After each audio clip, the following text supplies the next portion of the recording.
Good afternoon, my goodness, good afternoon. And welcome to the Administration/Executive Committee meeting, the regular meeting of Wednesday, September 3rd, 2025. We'll go ahead and call the meeting to order at 3 p.m. So we have no one from the public here or online at this time. Do we have any committee member comments? Nope. All right, hearing none. Outstanding public records requests.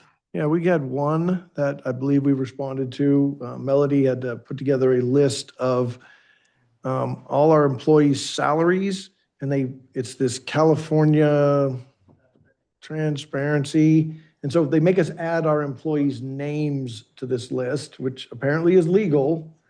I don't like it, but apparently it's legal. So we filled that out, how much we make, how much we paid in benefits, and they publish it on their website, and that's done. Doesn't the state of California have that information? They do not have the names. Yeah.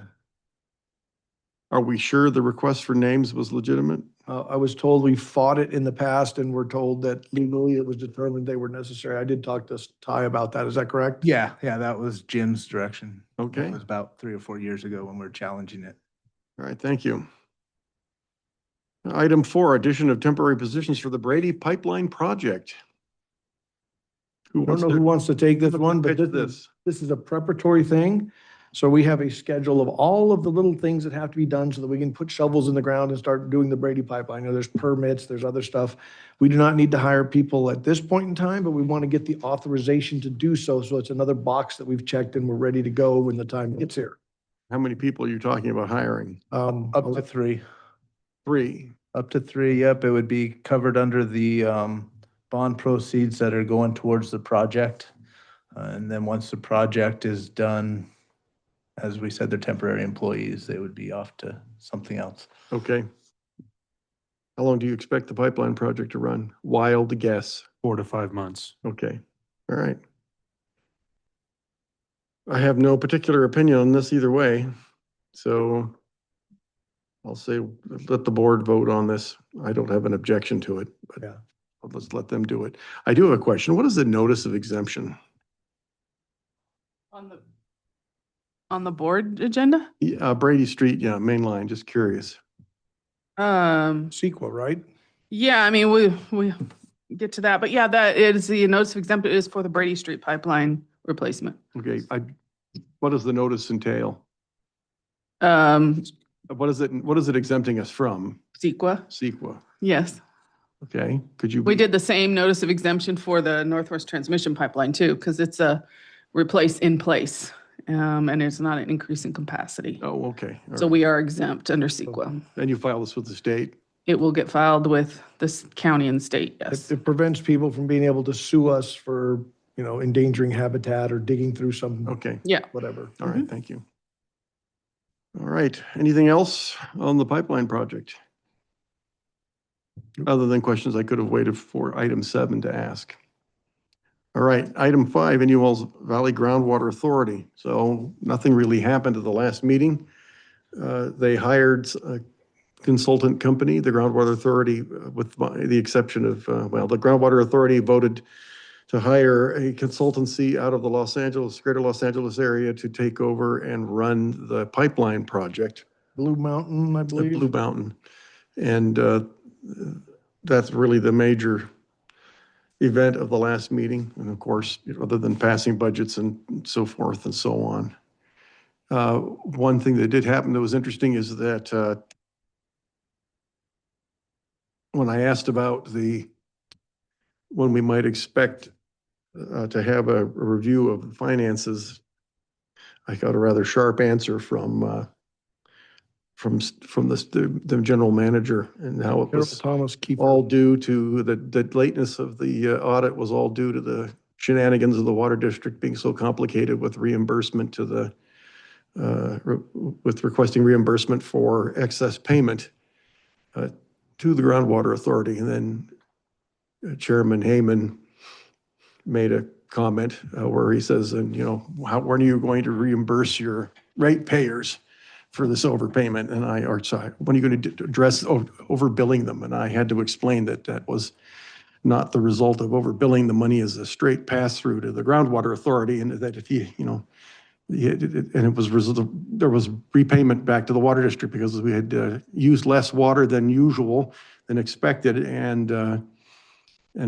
we, of course, wanted some of that money back. So I've asked George to instruct Ty to put together a one-page document that effectively summarizes what happened. And in a nutshell, and correct me if I'm wrong, they put together a payment plan, our previous general manager and the staff for the groundwater authority. And it was based on an assumption that the water district would be using effectively the same amount of water every year. And as it happens, in keeping with the history of the water district, our customers use less water the following year and a little bit less water than that even the next year. And that was now building up a surplus in payment to the groundwater authority.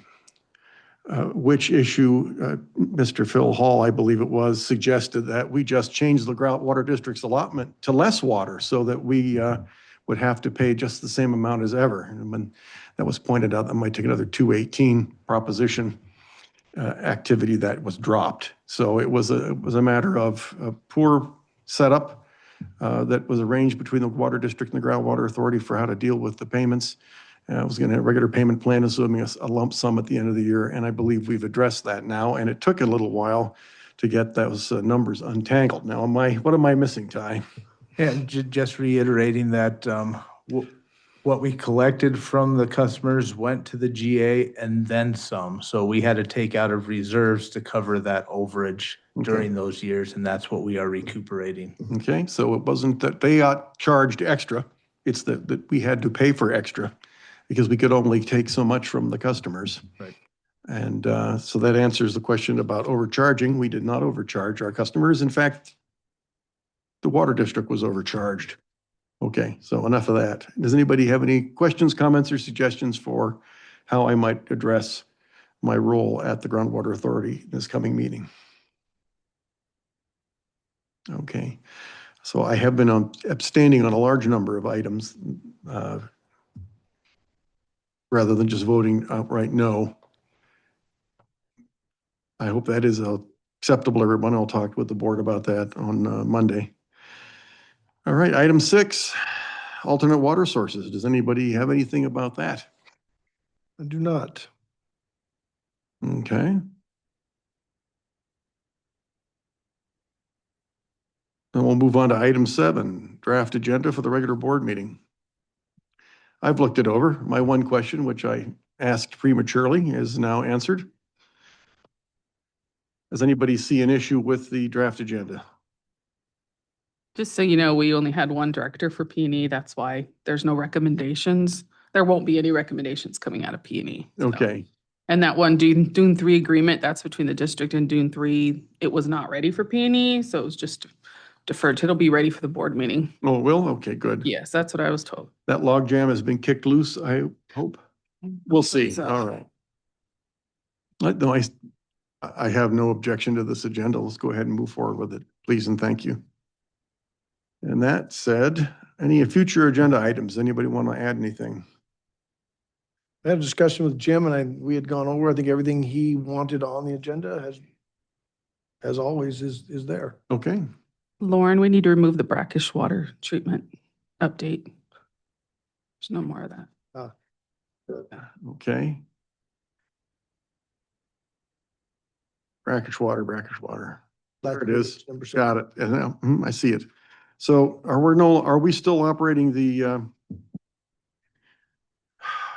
arsenic plants? Okay, all right, very good. Okay, Yeah, there was an interesting trivia. We had a discussion out back when I was there early in the morning. And unfortunately, I guess this year we're gonna have to run the arsenic plants almost until December because there's a EPA sampling requirement. So we got started running them a little later than normal. So now The samples have to be taken 6 months apart. we have to take these 6-month apart samples because we got started late. We don't want to use them and we don't normally use them in the winter. So we're gonna be minimally using them so that we can satisfy this EPA requirement, which okay, really cost us money in Every 5 years. It's the unregulated contaminant monitoring rule. We Yeah. are in round 5 and it's every 5 years. So So this it's costs been us going on 20 years. now. chemicals and this other stuff, and we're running it and we don't need the water from it, and Yeah. it's not ideal, but it is He what it says is. he'll probably just run it like one day just to get the samples and then it'll be done. Yeah. You But know, whatever you do within the bounds of the law, that would be Mhm. lovely. Thank you. we're not opposed to objecting to the bounds. Sometimes the bounds of the law don't make a lot So of do sense. they, if it's an unregulated contaminant study, doesn't making you measure them Oh, no, that's so factor that, regulation that's of so the? that they can determine what they're going to regulate us for in the future. Oh, okay, all right. Well, that seems like, And we have to pay for it, so. seems like a reasonable request. Anything else for future agenda? You sensed that, did you? Okay. Item 9, let's go ahead and adjourn this meeting at 3:10 PM. Thank you very much.